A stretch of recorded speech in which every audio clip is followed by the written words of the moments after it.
Thank you for that kind and generous introduction, Mel. I should also thank my husband, who's somewhere in the audience, because he actually brought my ring, which I forgot, which I think speaks to the fact that I am so newly married. But on behalf of the First Lady, it is my honor to be here at the Innovation Summit, so thank you for having me. I wanted to start by telling you a story about a girl whose family was seeking to leave a civil war. Her parents tried everything to try to get to America, but the only country that they could actually seek harbor in was Nigeria. Her parents were both teachers, and they knew the importance of education. And so they knew of America as the promised land, a place where through education and hard work, their daughter could achieve anything that she dreamt of. By stark contrast, they also knew that in parts of Nigeria, less than half of the girls were enrolled in secondary school. And they knew that all over the country, over 5 million girls were out of school. Of course, what they didn't know was that in northern Nigeria, where they were planning to live, over 200 girls would be targeted and ultimately kidnapped by Boko Haram just because they were trying to get an education. Tragically, these statistics and these barriers are not unique to Nigeria. In fact, less than 1/3 of girls in sub-Saharan Africa and less than 1/2 of girls in South Asia are currently enrolled in secondary school. In Somalia, 95% of girls are currently not in school. And these numbers add up. Across the world, over 62 million girls are out of school today. And what breaks my heart is the fact that none of this is by accident, and all of it is preventable. The barriers that keep girls out of school are both big and small, pervasive and persistent. Everything from extreme poverty, where parents can't even pay small school fees, to the fact that some girls are forced into early child marriages, to the fact that some schools don't have girls' bathrooms. And so when girls try to go to the local middle or high school, they have no ability to even use a toilet.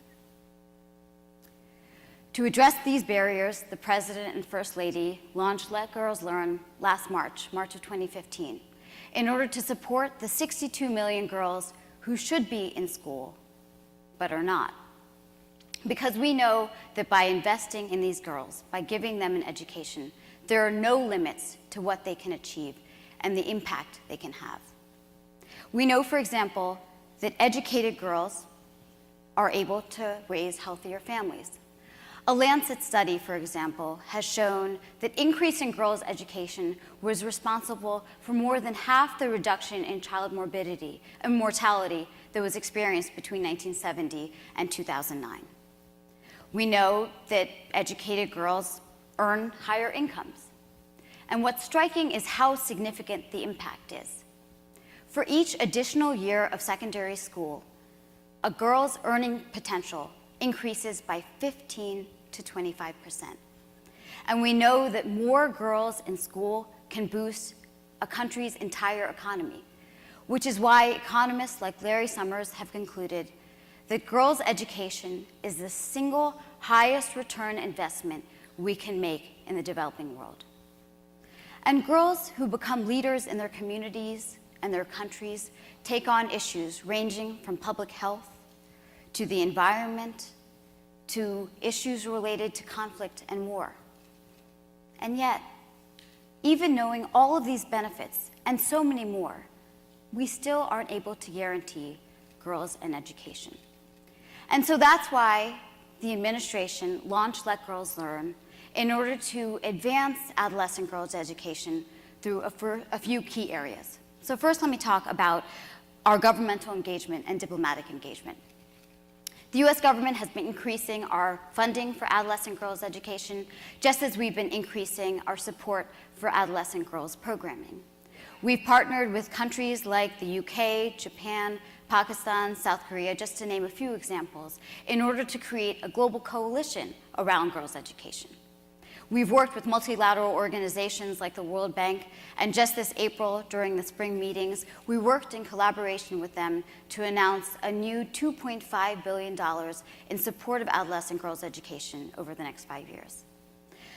But we realized that even building an international coalition of governments isn't going to solve the problem, because the reality is that you can't address 62 million girls out of school worldwide through a top-down approach. And so a second key area that we've been focusing on are community-based approaches, because we have to work with communities and countries to identify the key barriers to girls' education and then empower them to implement solutions that are tailored and can effectively solve them. And that's why public-private partnerships have been a key part of the initiative.